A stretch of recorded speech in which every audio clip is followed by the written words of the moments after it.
Hi friends, உங்களுக்கு தோசை ரொம்ப பிடிக்குமா? பட் டயட்டில் இருக்கணுமா? அப்போ இந்த 7 நாள் 7 தோசைன்றதை ஃபாலோ பண்ணிக்கோங்க. எல்லாமே வெயிட் லாஸ்க்கு ரொம்பவே நல்லா யூஸ் ஆகும். ஃபஸ்ட்டு பாசிப்பயிறு தோசை. பாசிப்பயிரை ஊற வச்சு நல்லா முளை கட்டிட்டு அதில் ஜீரகம், இஞ்சி, அப்புறம் பச்சை மிளகாய் போட்டு அரைச்சிக்கலாம். அதோட சொரக்காவும் பாசிப்பயிரும் சேரும்போது வெயிட் லாஸ்க்கு ரொம்பவே யூஸ் ஆகும். அதை போட்டிருக்க இந்த 7 தோசையுமே நான் ஷார்ட்ஸாகவும் போட்டிருக்கேன். இன்னும் சேனலில் போய் செக் பண்ணி பார்த்துக்கோங்க. அதோட கொஞ்சம் கேரட்டு, வெங்காயம் எல்லாத்தையும் அப்படியே பச்சையாக போட்டு நல்லா கலந்துட்டு உப்பு போட்டு குட்டி குட்டியாக அடை மாதிரி பண்ணிக்கலாம். நீங்கள் ரொம்பவே டேஸ்ட் நல்லாயிருக்கும். அதுக்கு தொட்டுக்கு கூட எதுவுமே வேண்டாம், சைடிஷ் அப்படியே வச்சு ஒரு ஊறுகாய் தொட்டு கூட சாப்பிட்டுக்கலாம். ஸோ இந்த பாசிப்பயிரும் சொரக்காவும் சேரும்போது வெயிட் லாஸ் ரொம்பவே ஈஸி ஆயிரும் உங்களுக்கு. ரொம்ப எவ்வளோ சாப்பிட்டாலும் பரவாயில்ல, ஒரு 4-5 தோசை சாப்பிட்டா கூட உங்களுக்கு வெயிட் கெயின் ஆகாது. ஸோ பாசிப்பயிறு தோசை ரெடி. நெக்ஸ்ட்டு ராகி அடை. ராகியை பற்றி இது பெனிஃபிட் சொல்லவே வேண்டியதில்லை, அவ்வளோ நல்லது அது வெயிட் லாஸ்க்கு. அதை எப்படி டேஸ்ட்டாக பண்ணி சாப்பிட்றதுன்னு பார்க்கலாம். ஃபஸ்ட்டு 1 கப் ராகி மாவு போட்டுக்கலாம். அதோட வெங்காயம், கேரட், நிறைய கொத்தமல்லி, ஜீரகம், கொஞ்சமாக பச்சை மிளகாய், பெருங்காயம் போட்டு நல்லா கலந்துக்கங்க. கலந்துட்டு உங்களுக்கு இதை அடையாகவும் பண்ணி சாப்பிட்லாம், தோசையாகவும் பண்ணி சாப்பிட்லாம். இது வெஜிடபிள்ஸ்லாம் கொஞ்சம் முழுசாக இருக்கிறதுனால தோசை மாதிரி கொஞ்சம் பண்ண வராது. அதனால் இந்த மாதிரி வாழை இலையில் போட்டு தட்டி அடை மாதிரி பண்ணி சாப்பிடலாம். ரொம்ப கிறிஸ்பியாக ரொம்ப நல்லா இருக்கும். நீங்கள் தோசையாக பண்ணி சாப்பிட்றதுக்கு இந்த மாதிரி சாப்பிட்டீங்கன்னா ரொம்ப கிறிஸ்பியாக இருக்கும். டேஸ்ட்டும் நல்லாயிருக்கும். இந்த வெங்காயம், கேரட்லாம் வாயில் கடிப்படும் போது டேஸ்ட் ரொம்பவே நல்லாயிருக்கும். So ragi dosa ready. அதுக்கு சைடிஷ் காரசாரமாக ஒரு கார சட்னி பண்ணிக்கலாம். இப்போ கலர்ஃபுல்லாக எவ்வளோ நல்லா இருக்குன்னு. ஸோ நெக்ஸ்ட்டு கார்ன் ஃப்ளிட்டர்ஸ்னு சொல்லுவாங்க. இது கான்டினென்டல் டிஷ். இது நீங்கள் ஸ்நாக்ஸாகவும் சாப்பிட்டுக்கலாம், மெயின் பிரேக்ஃபாஸ்ட்டாகவும் சாப்பிட்டுக்கலாம். ரொம்ப டேஸ்ட்டாக ரொம்பவே நல்லாயிருக்கும். இந்த மாதிரி ஃபஸ்ட்டு ஒரு இதில்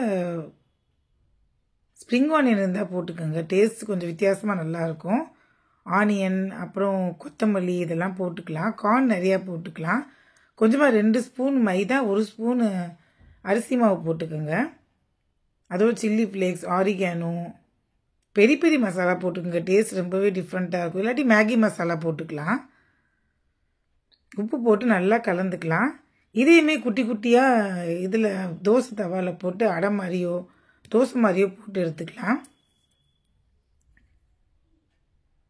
உங்களுக்கு இந்த மாதிரி முழுசாக இருக்கிறது பிடிக்கல, அந்த தோசையிலலாம் அப்படி இருக்கிறது பிடிக்கலன்னா கொஞ்சம் அந்த வெஜிடபிள்ஸ் எல்லாம் ஒரு தடவை மிக்சியில் போட்டு ஓட்டி எடுத்துக்கோங்க. ஸோ கொஞ்சம் நல்லா இதாகிரும், குட்டி குட்டி பீஸ் ஆகிரும். அதாவது தோசை மாவோட கலந்து சாப்பிடும்போது டேஸ்ட் நல்லாயிருக்கும். இல்லை நீங்கள் அடையாக சாப்பிட்றதாகனு சாப்பிட்டுக்கலாம். நெக்ஸ்ட்டு கோதுமை அடை. இது ஸோ 1 கப்பு கோதுமை மாவு எடுத்து உங்களுக்கு எவ்வளோ வெஜிடபிள்ஸ் பிடிக்குமோ அவ்வளோ போட்டுக்கோங்க. இல்லை நான் காலிஃப்ளவர் கூட போட்டிருக்கேன், எனக்கு ரொம்ப பிடிக்குன்றனால. வெங்காயம், காலிஃப்ளவர், கேரட், பீன்ஸ், கேப்சிகம், கோஸ், கொத்தமல்லி எவ்வளோ காய் வேணாலும் போட்டுக்கலாம். பட்டாணி அந்த மாதிரி.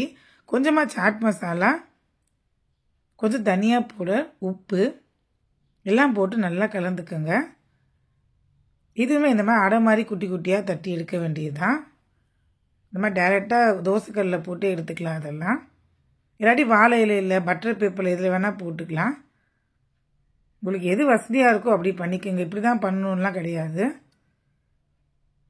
ஸோ நல்லா வேக வச்சு எடுத்துக்கங்க. இதுவும் அதே மாதிரி தான். உங்களுக்கு அந்த முழுசாக இருக்க பிடிக்கலாத ஒரு தடவை ஓட்டிக்கோங்க மிக்சியில். அந்த பாங்க ரெடி ஆயிடுச்சு. ஸோ நெக்ஸ்ட்டு மில்லட்ஸ் அடைன்னு சொல்லுவாங்க, சிறுதானிய அடை மாதிரி. அது எல்லா இதுவுமே போட்டுக்கலாம். வரகு அரிசி மாவு, கேப்ப அரிசி, என்ன உங்கள்கிட்ட இருக்கோ அந்த இதெல்லாம் மில்லட்ஸ் எல்லாமே போட்டுக்கலாம். இல்லை அதே மாதிரி வெங்காயம், கேரட், கொத்தமல்லி, பச்சை மிளகாய், ஜீரகம், சாட் மசாலா எல்லாமே போட்டுக்கோங்க. 2 ஸ்பூனு ராகி மாவு, 2 ஸ்பூனு கடலை மாவு, அதாவது கடலை மாவு பேசன், 2 ஸ்பூனு கோதுமை மாவு. இல்லை உங்களுக்கு அதான் சொன்னேன், வரகரிசி மாவு, அப்புறம் தினை அரிசி இதெல்லாம் பவுடராக வச்சுருந்தீங்கன்னா சில இடத்துலலாம் கிடைக்கும். அது அந்த மாதிரி வச்சுருந்தீங்கன்னா அதை கூட போட்டுக்கலாம். நீங்கள் ஏதாவது ஒரு 3 போட்டுக்குங்க போதும்.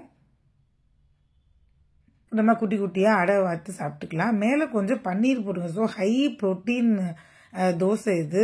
பசிக்கவே பசிக்காது. அந்த 3 சாப்பிட்டீங்கனாலே உங்களுக்கு 4-5 ஹவர்ஸ் பசிக்காது. அந்தளவுக்கு ஃபுல் வெஜிடபிள்ஸ் பன்னீர் எல்லாமே இருக்கிறதுனால இந்த தோசை வெயிட் லாஸ்க்கு ரொம்பவே இதாகும். ஃபில்லிங்காக இருக்கும் வயிறு. ரொம்ப நேரம் எனர்ஜெட்டிக்காக ஃபீல் பண்ணுவீங்க. இப்போ அங்கே ரெடி ஆயிடுச்சு. நெக்ஸ்ட்டு ராகி தோசை, அதாவது ராகி அடை ஃபஸ்ட்டு சொன்னது. இது தோசை. இது ராகி மாவு, கொஞ்சமாக அதில் ரவையும் ஜவ்வரிசியும் கலந்துருப்பேன். ஜவ்வரிசியும் அடையும் போட்டு ஊற வச்சுட்டு ராகி மாவோட கலந்துருப்பேன். இதுவும் நான் ஷார்ட்ஸ் போட்டிருக்கேன், செக் பண்ணிக்கோங்க. இது நம்ம நார்மலாக கல் தோசை, இந்த மாதிரி கல் தோசை கூட போட்டிருக்கேன் இதில். ஸோ ராகி அடை இதெல்லாம் பிடிக்காதுன்னு நம்ம கல் தோசை மாதிரி சாஃப்டாக கிறிஸ்பியாக வாத்து கூட சாப்பிட்லாம். இதுவும் வெயிட் லாஸ்க்கு ரொம்பவே யூஸ் ஆகும். இதுக்கு கார சட்னி, தேங்காய் சட்னி எது வேணாலும் போட்டு சாப்பிட்டுக்கலாம். ஸோ ராகி மாவு 2 கப்பு, 1 கப்பு ரவை, ஒரு 1/2 கப்பு ஜவ்வரிசி, அதான் அதோட measurement.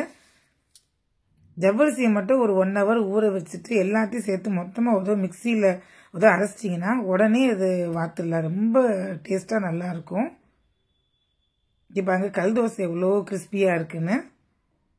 So ragi dosa ready. So dosa lovers எல்லாருக்குமே இந்த 7 தோசையை ரொம்ப நல்லா பிடிக்கும்னு நினைக்கிறேன்.